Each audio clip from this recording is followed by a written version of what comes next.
What's up, y'all? I'm out here at the range, as you can see back behind me, on this beautiful sunny day. Temps are only supposed to hit mid-70s out here, so fantastic to do some testing. I've gotten one done so far that had some really good performance, and this one right here should be pretty interesting for a 380. So of course the jelly contraption set up, ready to roll with a couple of chronos and 2 blocks of gel. Only one test done so far, and it stayed in its block back here, so I'm gonna have plenty of room to get this one right here done. Got the heavy clothing barrier up front, of course. It's got the layer of denim, fleece, and 2 layers of cotton t-shirt. And what we got here is some 380 from Cutting Edge. This is their PhD, or personal home defense round. This is a solid copper fracturing round, they want you to call it. Now, it's kind of the same MO as like your civil defense stuff, that Pilgrim ammo. It's got a base, and then it's got 4 pre-fractured fragments here, or segments, I guess you could call them. Once this thing goes in a couple of inches, those 4 pieces segment off, they spread out in like a starburst type of pattern, and then the centerpiece keeps on going. Now they're saying 973 feet per second with this stuff. I didn't see a barrel length listed, so I'm not sure, but even at 973 feet, that's only 150 foot-pounds of energy, because this is a 75 grain projectile, if I didn't mention that. Y'all know, if y'all watch most of my testing, I'm not a big fan of this type of ammo right here. If you put it in the right place and it managed to get to the right place, it would more than likely get the job done, but there are far better options out there, in my opinion. But I realize what's always not my thing might be somebody else's thing, so we're gonna give them a test out here today. I've got a couple of different barrel lengths as usual. For the shorty, we've got the M&P Bodyguard 2.0 with the 2.75 inch barrel, and then for the longer one, I've got my M&P Performance Center EZ that's got the 3.8 inch ported barrel. So although this may not be my preference as far as ammo performance, I figured I'd pick it up anyway. It had a kind of a cool name and unique looking packaging, so maybe it'll give us something decent to look at. Let's get it all set up and see what it does. All right, let's see what kind of numbers we get from this stuff. I'm gonna do a 5-round average from each one, starting with the little shorty 2.0 first. Now you will see multiple readings from this radar. The large numbers right here at the muzzle, and then you've got 5 across the bottom. The first one there is set for 3 yards, which is roughly where the gel is here at 10 feet. And then the others are set for 10, 15, 25, and 50 yards. Now remember, they're saying 973 feet per second. No idea what barrel length, so I don't expect that here. I really don't expect it from either one of them, but hopefully I am wrong this time. Very light recoil 1019. Very light recoil 1011. And we're hitting that and more. 984. 988. And 1027, so it definitely surprised me with the velocity. Let's check out the average. All right, so we did meet and exceed the claimed velocity. Even out of the little Bodyguard here, we had a 5-round average of 1,006 feet per second. Even the low was higher than what they claim. It was 984, so no complaints about the velocity based on what this stuff is. We had an extreme spread of 43 with an 18.9 standard deviation. So at 1,006, I mean, I don't think there's any question this stuff is probably gonna behave like it's supposed to. It's still not the greatest stuff as far as energy goes, but it is a 380 standard pressure. Let's get it reset and see what the EZ does. All right, let's see what kind of boost we get from the EZ. Should be pretty decent right here. Let's see what happens. God, this stuff is so light. 1,030, 1,031, 1,028, 1,039, and 1,046, so definitely faster, very consistent. Let's check out the average. All right, not a huge difference right there, but about what you can expect from a lighter projectile in a 380 for what, right at an inch extra barrel. We had a 5-round average that time was of 1,035. Extreme spread was 18 with a 7.7 standard deviation, so very nice consistency. If you remember out of the 2.0, it was 1,006, so you're actually only talking about 29 feet per second difference between them. That's within the extreme spread, so really not much difference at all between these 2 barrel lengths. All that being said, they're probably going to act virtually the same in the gel. You're going to get that fragmentation or fracturing, whatever they want to call it, and then that centerpiece. I've seen a couple of different lengths mentioned. Now on the box they're saying 8 to 10 inches for that centerpiece. On this site it said something like 12 to 16, so we'll see which one's correct. Let's get everything reset and y'all know what time it is. All All right, y'all, it's Doctor, give me the news jelly time. We'll put one from each barrel length, starting with the 2.0 here. Should see these do what they're supposed to do. Anything else would kind of surprise me.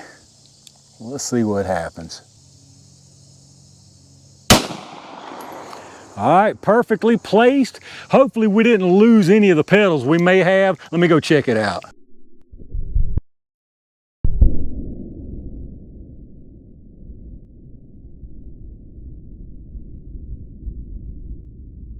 All right, no surprise at all. That's exactly what I expected to see. So this right here is probably gonna look nearly identical.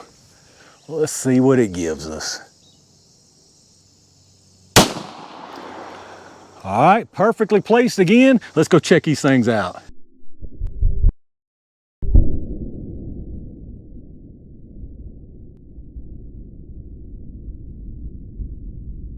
All right, let's check out what we got down here. Absolutely nothing surprising. These did exactly what they claimed to do.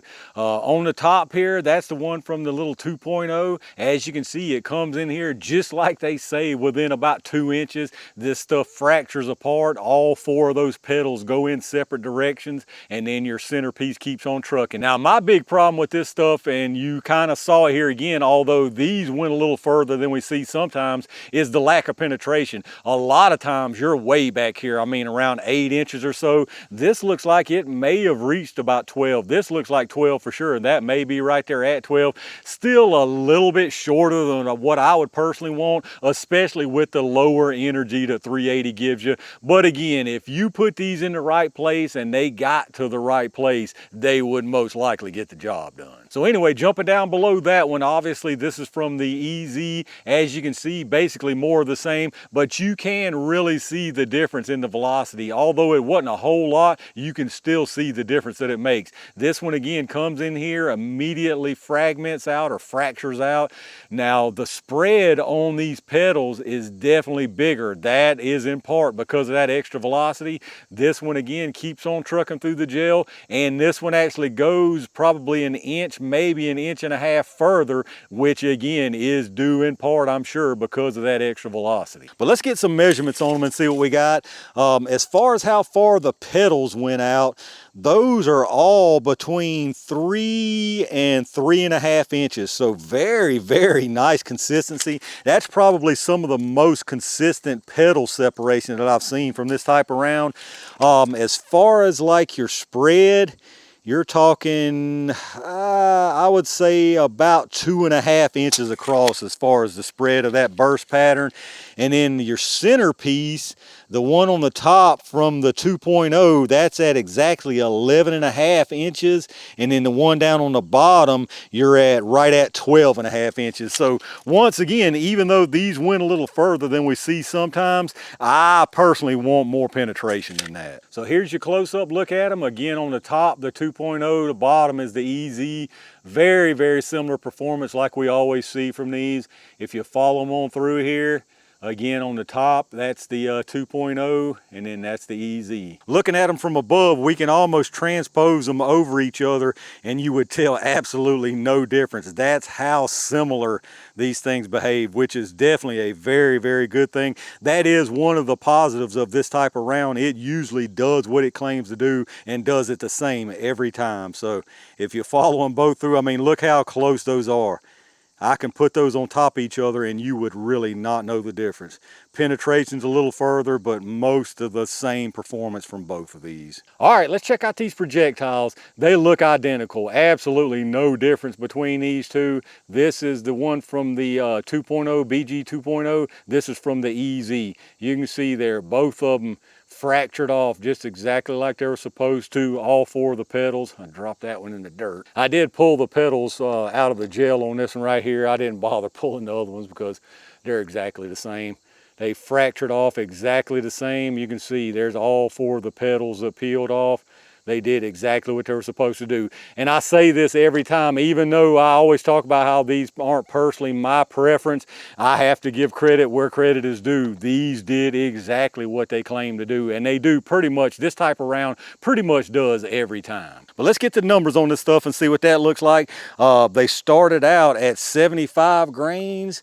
This from the EZ, this base here is at 52.2. If we start adding the pedals back, let's see, let's just add all 4 of them. Put all 4 pedals on there.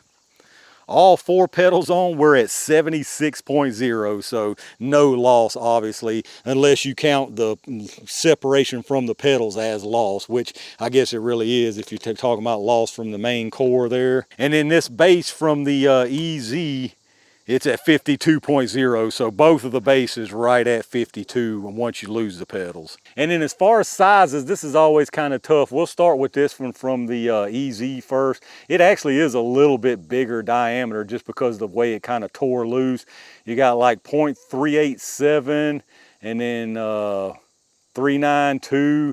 As far as a thickness of it, I guess we'll say, you got 273. And then this one from the 2.0 should be about the same. Yeah, we got 397 and 378, so about the same from the tear in there. And then the thickness, pretty much the same there, 267. And then as far as the size of these little pedals, if anybody's curious, the length on it here, about 270, something like that. And then very thin, it doesn't have a big thickness, about 106. So there you go, y'all, the Cutting Edge Ammo PhD 380 defensive round.